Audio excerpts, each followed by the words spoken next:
Assalamualaikum warahmatullahi wabarakatuh. Selamat malam pendengar Pro 1 RRI Palembang dimanapun Anda berada. Malam ini Tadarus Al-Quran bersama kami dari Pondok Pesantren Nurul Qomar Palembang akan membacakan surah Al-Baqarah ayat 142. Selamat mengikuti. A'udzu billahi minasyaitonir rajim.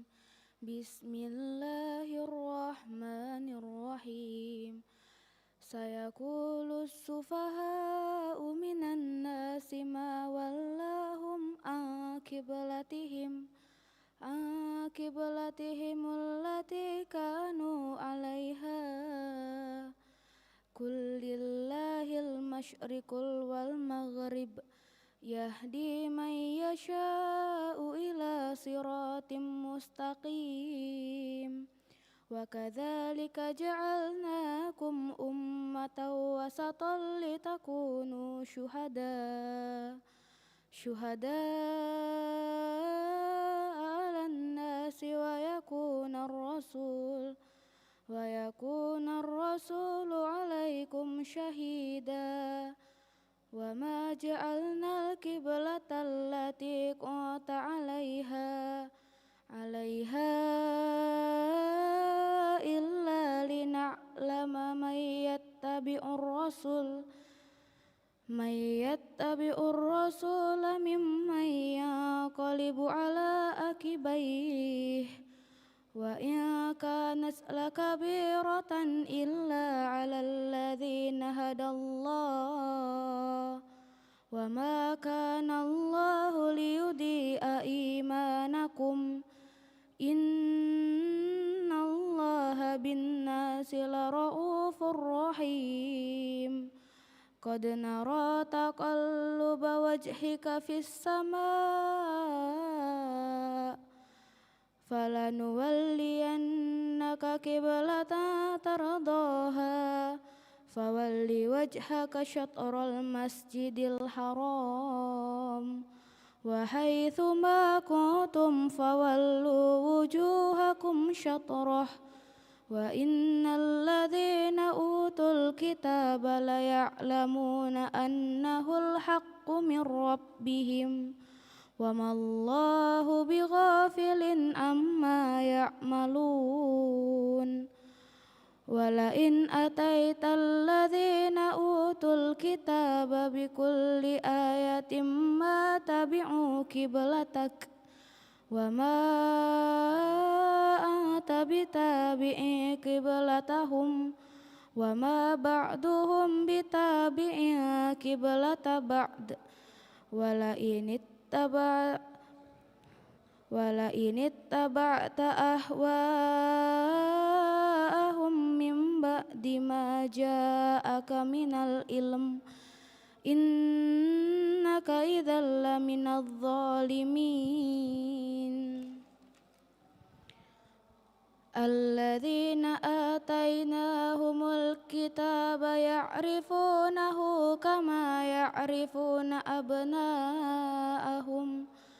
Wa inna fariqam minhum la yaktumunal haqqa wa hum ya'lamun. Al-haqqu min rabbika fala takunanna minal mumtarin. Walikulli wijhatun huwa muwalliha fastabiqul khairah. Aynama takunu ya'ti bikumullahu jami'a. Innallaha ala kulli syai'in qadir. Wa min haitsu kharajta fawalli wajhaka syatral masjidil haram. Wa innahu lal haqqu min rabbik. Wa mallahu bighafilin amma ta'malun. Wa min haitsu kharajta fawalli wajhaka syatral masjidil haram. وحيث ما كنتم فولوا وجوهكم شطرة لئلا يكون للناس عليكم حجة إلا الذين ظلموا منهم فلا تخشوهم واخشوني ولأتم نعمتي عليكم ولعلكم تهتدون كما أرسلنا فيكم رسولا منكم يتلو عليكم آياتنا ويزكيكم ويعلمكم الكتاب والحكمة ويعلمكم ما لم تكونوا تعلمون فاذكروني أذكركم واشكروا لي ولا تكفرون يا أيها الذين آمنوا استعينوا بالصبر والصلاة إن الله مع الصابرين ولا تقولوا لمن يقتل في سبيل الله أموات بل أحياء ولكن لا تشعرون ولنبلونكم بشيء من الخوف والجوع ونقص من الأموال والأنفس والثمرات وبشر الصابرين الذين إذا أصابتهم مصيبة قالوا إنا لله وإنا إليه راجعون أولئك عليهم صلوات من ربهم ورحمة وأولئك هم المهتدون إن الصفا والمروة من شعائر الله فمن حج البيت أو اعتمر فلا جناح عليه أن يطوف بها ومن تطوع خيرا فإن الله شاكر عليم إن الذين يكتمون ما أنزلنا من البينات والهدى من بعد ما بيناه للناس في الكتاب أولئك يلعنهم الله ويلعنهم اللاعنون إلا الذين تابوا وأصلحوا وبينوا فأولئك أتوب عليهم وأنا التواب الرحيم إن الذين كفروا وماتوا وهم كفار أولئك عليهم لعنة الله والملائكة والناس أجمعين خالدين فيها لا يخفف عنهم العذاب ولا هم ينظرون وإلهكم إله واحد لا إله إلا هو الرحمن الرحيم إن في خلق السماوات والأرض واختلاف الليل والنهار والفلك التي تجري في البحر بما ينفع الناس وما أنزل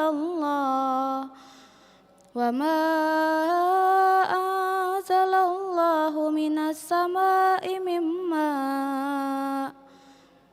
من فأحيا به الأرض بعد موتها وبث فيها من كل دابة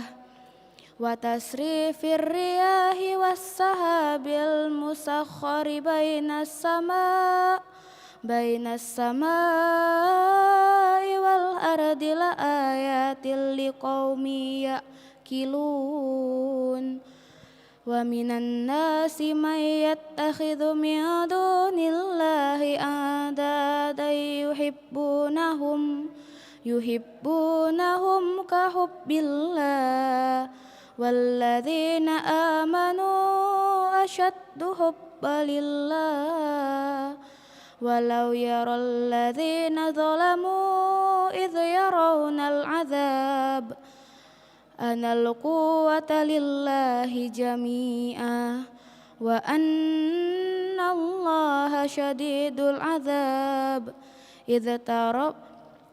إذ تبرأ الذين اتبعوا من الذين اتبعوا ورأوا العذاب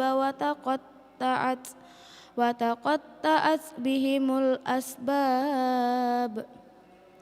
وقال الذين اتبعوا لو أن لنا كرة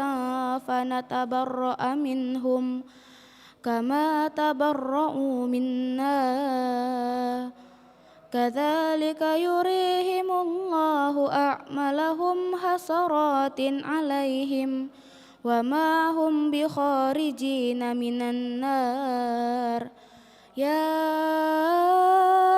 أيها الناس كلوا مما في الأرض حلالا طيبا ولا تتبعوا خطوات الشيطان إنه لكم عدو مبين إنما يأمركم بالسوء والفحشاء وأن تقولوا على الله ما لا تعلمون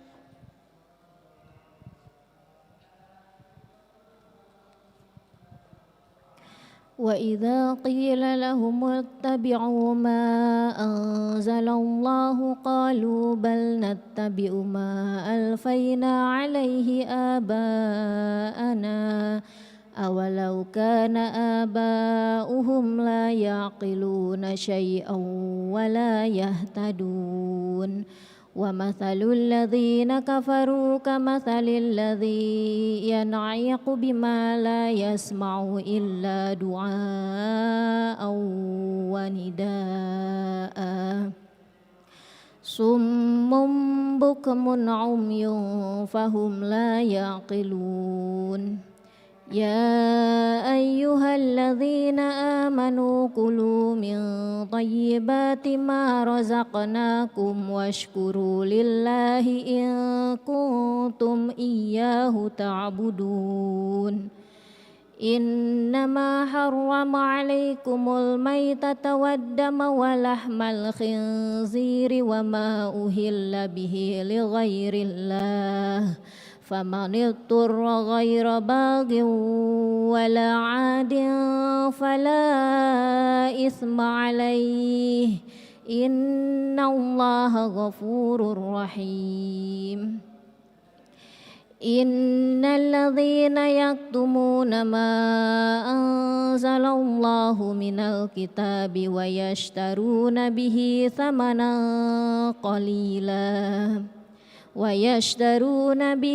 ثمنا قليلا أولئك ما يأكلون في بطونهم إلا النار ولا يكلمهم الله يوم القيامة ولا يزكيهم ولهم عذاب أليم أولئك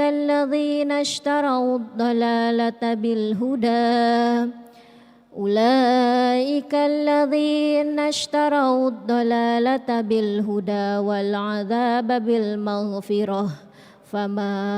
أصبرهم على النار ذلك بأن الله نزل الكتاب بالحق وإن الذين اختلفوا في الكتاب لفي شقاق بعيد ليس البر أن تولوا وجوهكم قبل المشرق والمغرب ولكن البر من آمن بالله واليوم الآخر والملائكة والكتاب والنبيين وآتى المال على حبه ذوي القربى واليتامى والمساكين وابن السبيل والسائلين وفي الرقاب وأقام الصلاة وآتى الزكاة والموفون بعهدهم إذا عاهدوا والصابرين في البأساء والضراء وحين البأس أولئك الذين صدقوا وأولئك هم المتقون يا أيها الذين آمنوا كتب عليكم القصاص في القتلى الحر بالحر والعبد بالعبد والأنثى بالأنثى فمن عفي له من أخيه شيء فاتباع بالمعروف وأداء إليه بإحسان ذلك تخفيف من ربكم ورحمة فمن اعتدى بعد ذلك فله عذاب أليم ولكم في القصاص حياة يا أولي الألباب لعلكم تتقون كتب عليكم إذا حضر أحدكم الموت إن ترك خيرا الوصية للوالدين والأقربين بالمعروف حقا على المتقين فمن بدله بعدما سمعه فإنما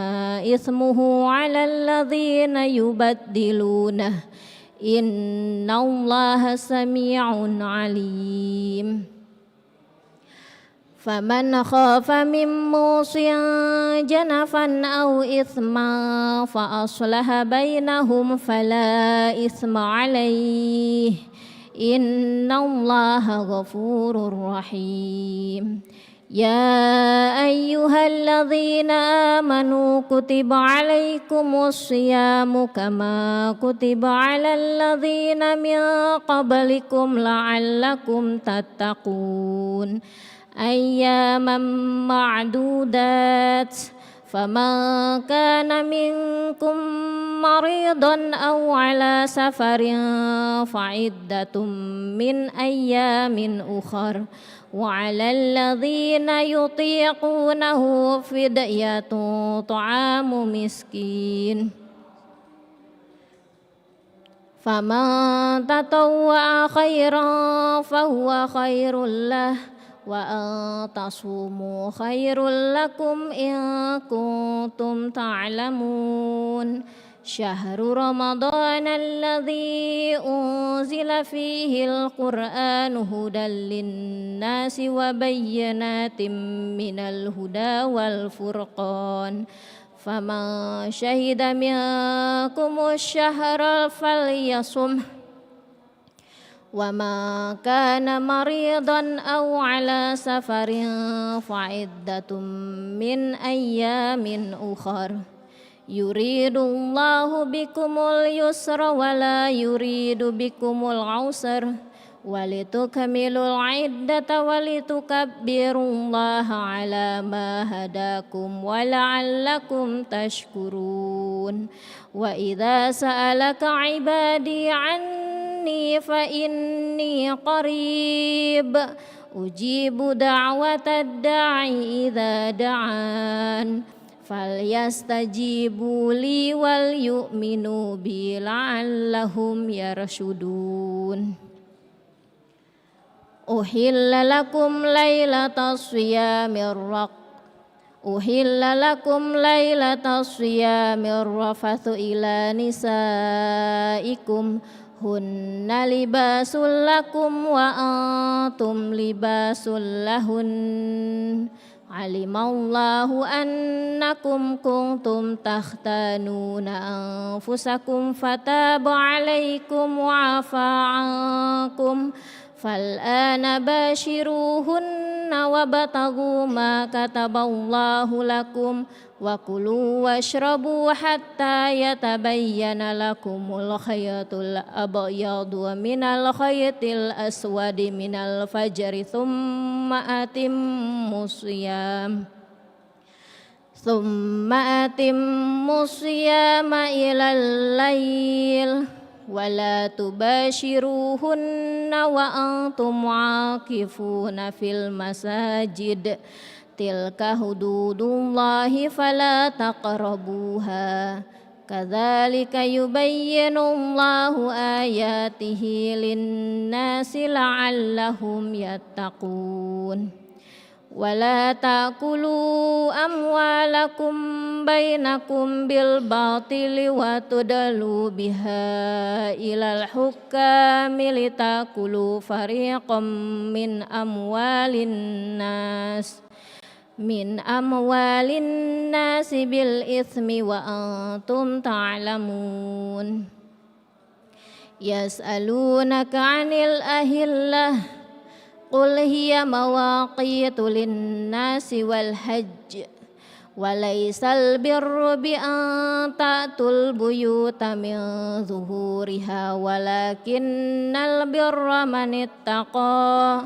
وأتوا البيوت من أبوابها واتقوا الله لعلكم تفلحون وقاتلوا في سبيل الله الذين يقاتلونكم ولا تعتدوا إن الله لا يحب المعتدين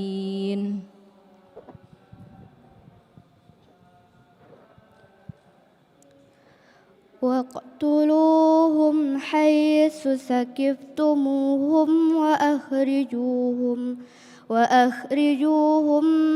من حيث أخرجوكم والفتنة أشد من القتل ولا تقاتلوهم عند المسجد الحرام حتى يقاتلوكم فيه فإن قاتلوكم فاقتلوهم كذلك جزاء الكافرين فإن انتهوا فإن الله غفور رحيم وقاتلوهم حتى لا تكون فتنة ويكون الدين لله فإن انتهوا فلا عدوان إلا على الظالمين الشهر الحرام بالشهر الحرام والحرمات قصاص فمن اعتدى عليكم فاعتدوا عليه بمثل ما اعتدى عليكم واتقوا الله واعلموا أن الله مع المتقين وأنفقوا في سبيل الله ولا تلقوا بأيديكم إلى التهلكة وأحسنوا إن الله يحب المحسنين وأتموا الحج والعمرة لله فإن أحسرتم فما استيسر من الحج ولا تحلقوا رؤوسكم حتى يبلغ الهدي محله فمن كان منكم مريضا أو به أذى من رأسه ففدية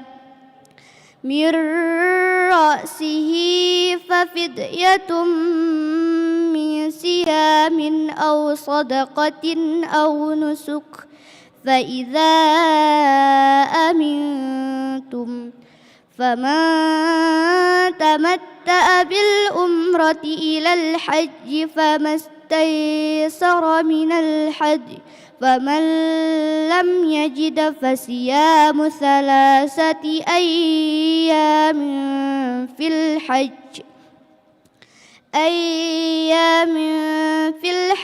و7 إذا رجعتم تلك 10 كاملة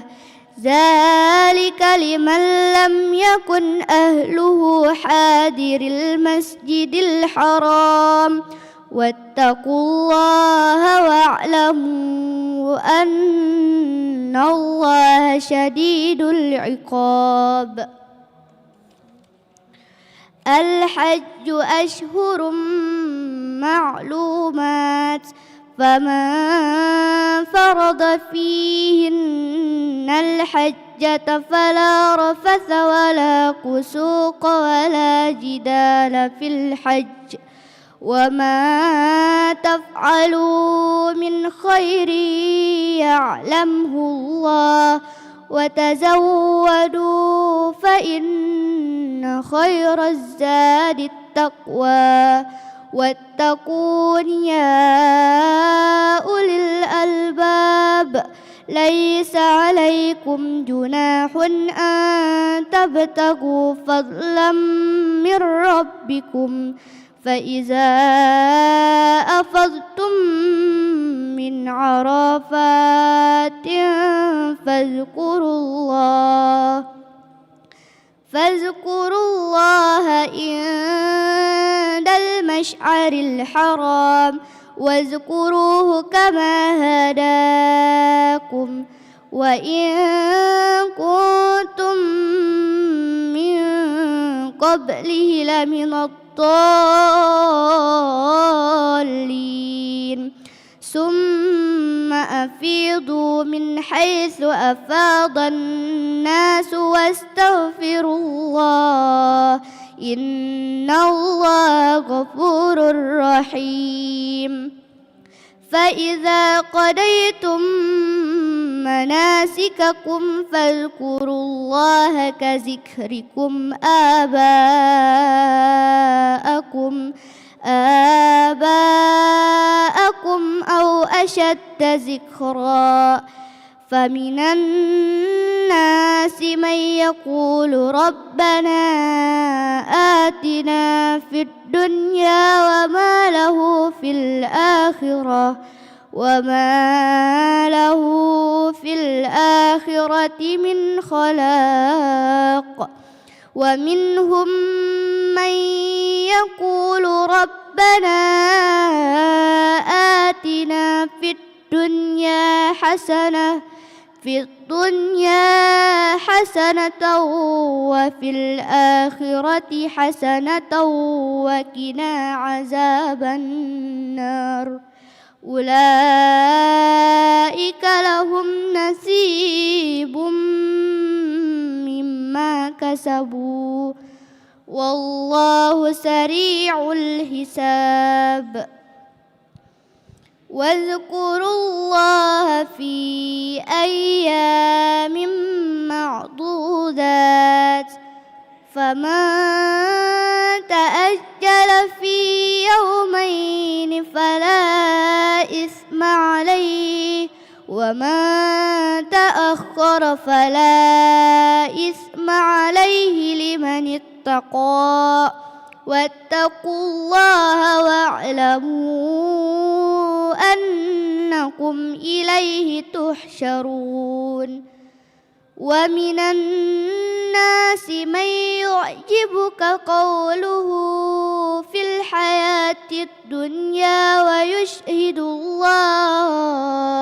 ويشهد الله على ما في قلبه وهو ألد الخصام وإذا تولى سعى في الأرض ليفسد فيها ويهلك الحرث والنسل والله لا يحب الفساد وإذا قيل له اتق الله أخذته العزة بالإثم فحسبه جهنم ولبئس المهاد ومن الناس من يشري نفسه ابتغاء مرضات الله والله رؤوف بالعباد يا أيها الذين آمنوا ادخلوا في السلم كافة ولا تتبعوا خطوات الشيطان إنه لكم عدو مبين فإن زللتم من بعد ما جاءتكم البينات فاعلموا أن الله عزيز حكيم هل ينظرون إلا أن يأتيهم الله في ظلل من الغمام والملائكة وقضي الأمر وإلى الله ترجع الأمور سل بني إسرائيل كم آتيناهم من آية بينة ومن يبدل نعمة الله من بعد ما جاءته فإن الله شديد العقاب زين للذين كفروا الحياة الدنيا ويسخرون من الذين آمنوا والذين اتقوا فوقهم يوم القيامة والله يرزق من يشاء بغير حساب كان الناس أمة واحدة فبعث الله النبيين مبشرين ومنذرين وأنزل معهم الكتاب بالحق ليحكم بين الناس فيما اختلفوا فيه وما اختلف فيه إلا الذين أوتوه من بعد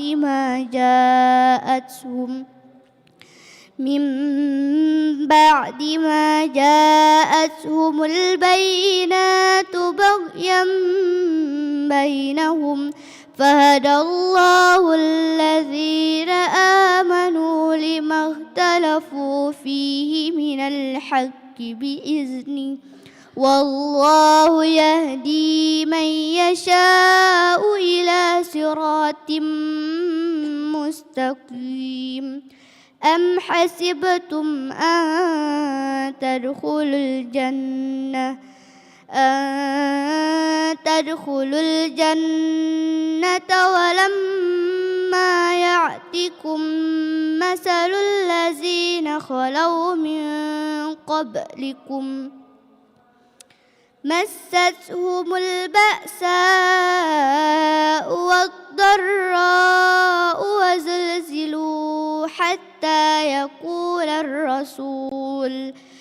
يقول الرسول والذين آمنوا معه متى نصر الله ألا إن نصر الله قريب يسألونك ماذا ينفقون قل ما أنفقتم من خير فللوالدين والأقربين واليتامى والمساكين وابن السبيل وما تفعلوا من خير فإن الله به عليم. كتب عليكم القتال وهو كره لكم وعسى أن تكرهوا شيئا وهو خير لكم وعسى أن تحبوا شيئا وهو شر لكم والله يعلم وأنتم لا تعلمون. يسألونك عن الشهر الحرام قتال فيه قل قتال فيه كبير وصد عن سبيل الله وكفر به والمسجد الحرام وإخراج أهله منه أكبر عند الله والفتنة أكبر من القتل ولا يزالون يقاتلونكم حتى يردكم عن دينكم إن استطاعوا ومن يرتد منكم عن دينه فيمت وهو كافر فأولئك حبطت أعمالهم في الدنيا والآخرة وأولئك أصحاب النار هم فيها خالدون. إن الذين آمنوا والذين هاجروا وجاهدوا في سبيل الله أولئك يرجون رحمة الله والله غفور رحيم. يسألونك عن الخمر والميسر قل فيهما إثم كبير ومنافع للناس وإثمهما أكبر من نفعهما ويسألونك ماذا ينفقون قل العفو كذلك يبين الله لكم الآيات لعلكم تتفكرون. في الدنيا والآخرة ويسألونك عن اليتامى قل إصلاح لهم خير وإن تخالطوهم فإخوانكم والله يعلم المفسد من المصلح ولو شاء الله لأعنتكم إن الله عزيز حكيم. ولا تنكحوا المشركات حتى يؤمن ولأمة مؤمنة خير من مشركة ولو أعجبتكم ولا تنكحوا المشركين حتى يؤمنوا ولعبد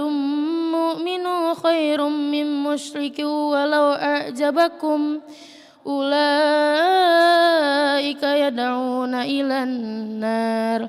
والله يدعو إلى الجنة والمغفرة بإذنه ويبين آياته للناس لعلهم يتذكرون. ويسألونك عن المحيض قل هو أذى فاعتزلوا النساء في المحيض ولا تقربوهن حتى يطهرن فإذا تطهرن فأتوهن من حيث أمركم الله إن الله يحب التوابين ويحب المطهرين. نساؤكم حرث لكم فأتوا حرثكم أنى شئتم وقدموا لأنفسكم واتقوا الله واعلموا أنكم ملاقوه وبشر المؤمنين ولا تجعلوا الله عرضة لأيمانكم أن تبروا وتتقوا وتصلحوا بين الناس والله سميع عليم لا يؤاخذكم الله باللغو في أيمانكم ولكن يؤاخذكم بما كسبت قلوبكم والله غفور حليم للذين يؤلون من نسائهم تربص 4 أشهر فإن فاءوا فإن الله غفور رحيم وإن عزموا الطلاق فإن الله سميع عليم والمطلقات يتربصن بأنفسهن 3 قروء ولا يحل لهن أن يكتمن ما خلق الله في أرحامهن إن كن يؤمن بالله واليوم الآخر وبعولتهن أحق بردهن في ذلك إن أرادوا إصلاحا ولهن مثل الذي عليهن بالمعروف وللرجال عليهن درجة والله عزيز حكيم الطلاق مرتان فإمساك بمعروف أو تسريح بإحسان ولا تحل لكم أن تأخذوا مما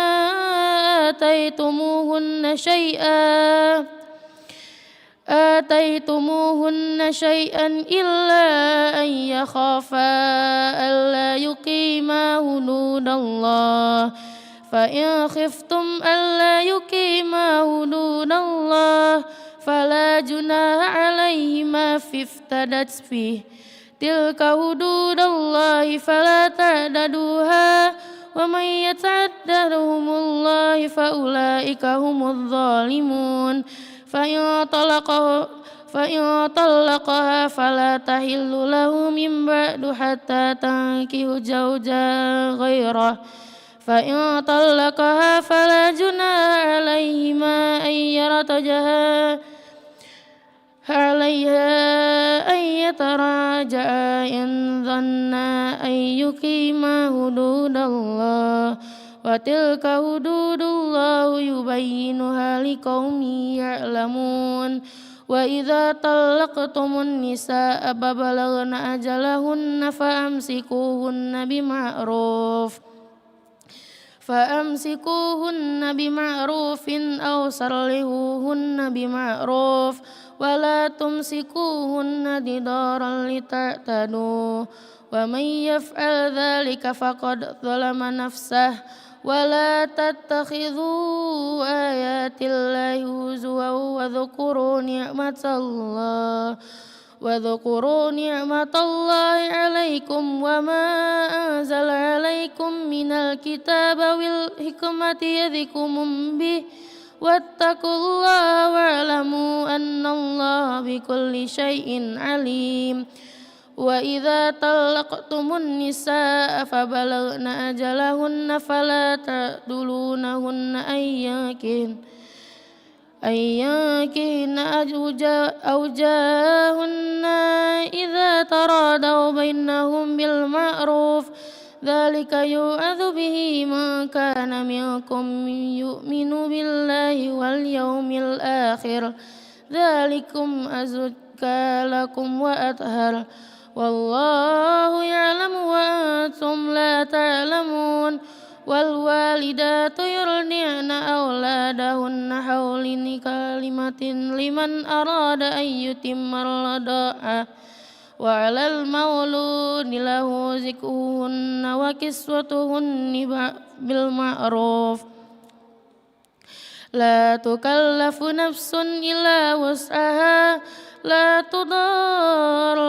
والدة بولدها ولا مولود له بولده وعلى الوارث مثل ذلك فإن أرادا فصالا عن تراض منهما وتشاور فلا جناح عليهما وإن أردتم أن تسترضعوا أولادكم فلا جناح عليكم إذا سلمتم ما آتيتم بالمعروف واتقوا الله واعلموا أن الله بما تعملون بصير.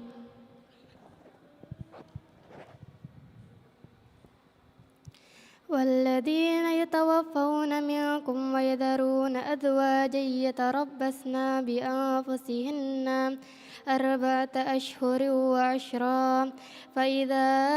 بلغن أجلهن فلا جناح عليكم فيما فعلن في أنفسهن بالمعروف والله بما تعملون خبير. ولا جناح عليكم فيما عرضتم به من خطبة النساء أو أكننتم في أنفسكم علم الله أنكم ستذكرونهن ولكن لا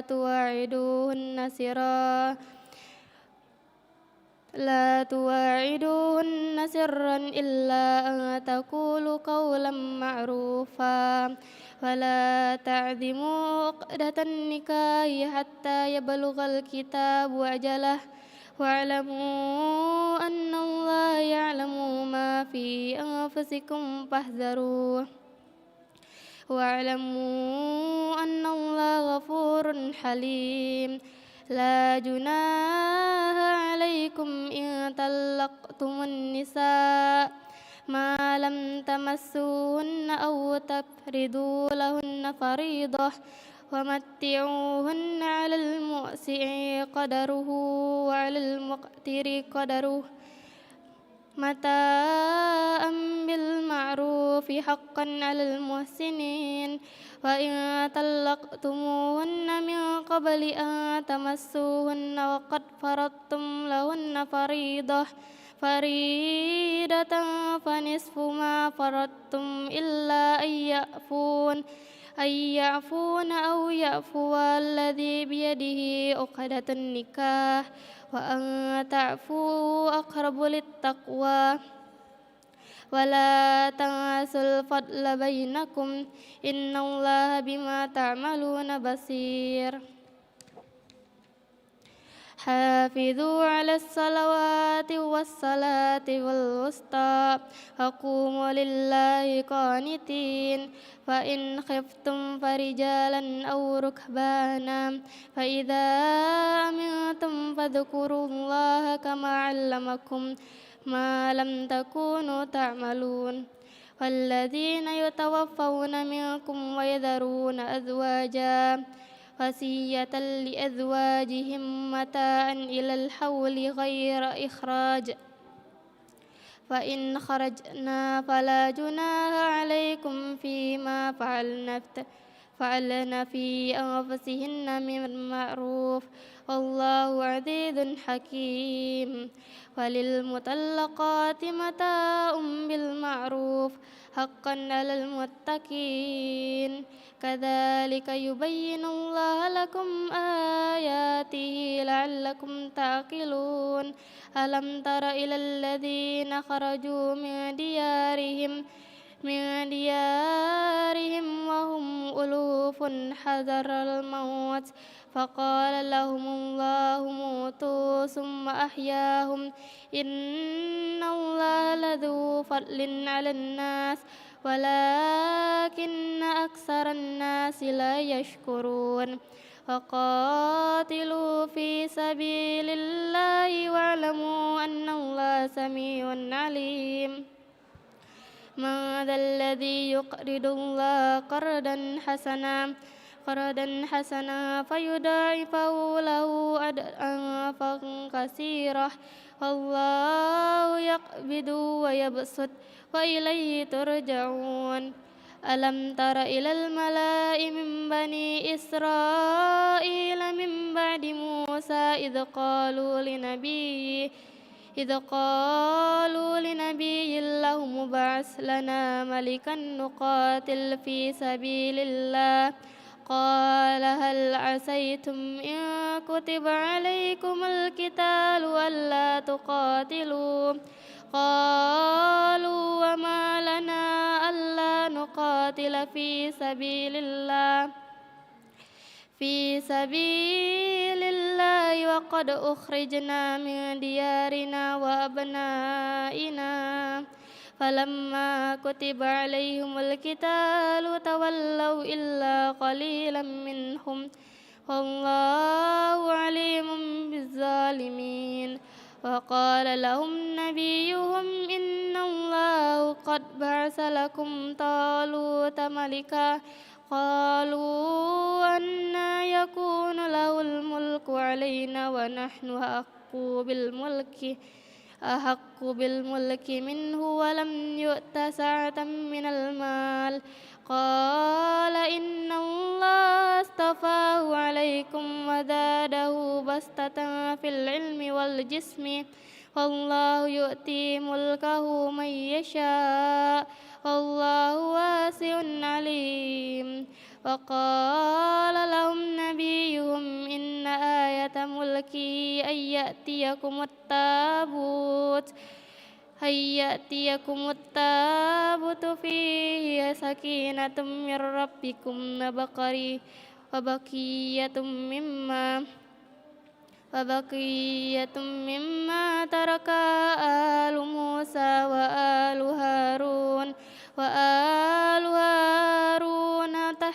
تحمله الملائكة إن في ذلك آية لكم إن كنتم مؤمنين فلما فصل طالوت بالجنود قال إن الله مبتليكم بنهر فمن شرب منه فليس مني ومن لم يطعمه فإنه مني إلا من اغترف غرفة بيده فشربوا منه إلا قليلا منهم فلما جاوزه والذين آمنوا معه قالوا لا طاقة لنا اليوم بجالوت وجنوده قال الذين يظن أنهم ملاقو الله كم من فئة قليلة غلبت فئة كثيرة بإذن الله والله مع الصابرين فلما بردوا لجالوت وجنوده قالوا ربنا أفرغ علينا صبرا وثبت أقدامنا وانصرنا على القوم الكافرين فهزموهم بإذن الله فقتل داود جالوت وآتاه الله الملك والحكمة وعلمه مما يشاء ولولا دفع الله الناس بعدهم ببعد لفسدت الأرض ولكن الله ذو فضل على العالمين تلك آية الله نتلوها عليك بالحق وإنك لمن المرسلين صدق الله العظيم. اللهم ارحمنا بالقرآن واجعله لنا إماما ونورا وهدى ورحمة اللهم ارزقنا منه ما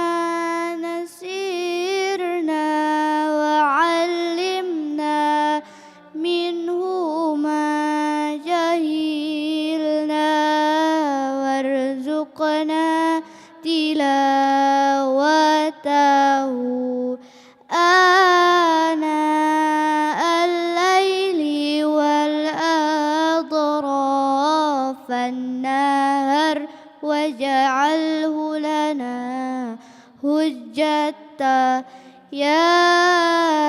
رب العالمين.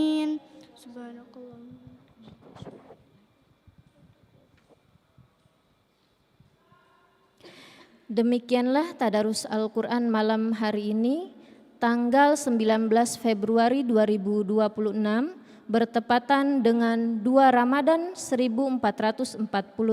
Hijriah. Kami dari Pondok Pesantren Nurul Qomar Palembang mengucapkan terima kasih untuk kebersamaan Anda. Kembali ke studio untuk mengikuti acara selanjutnya. Wassalamualaikum warahmatullahi wabarakatuh.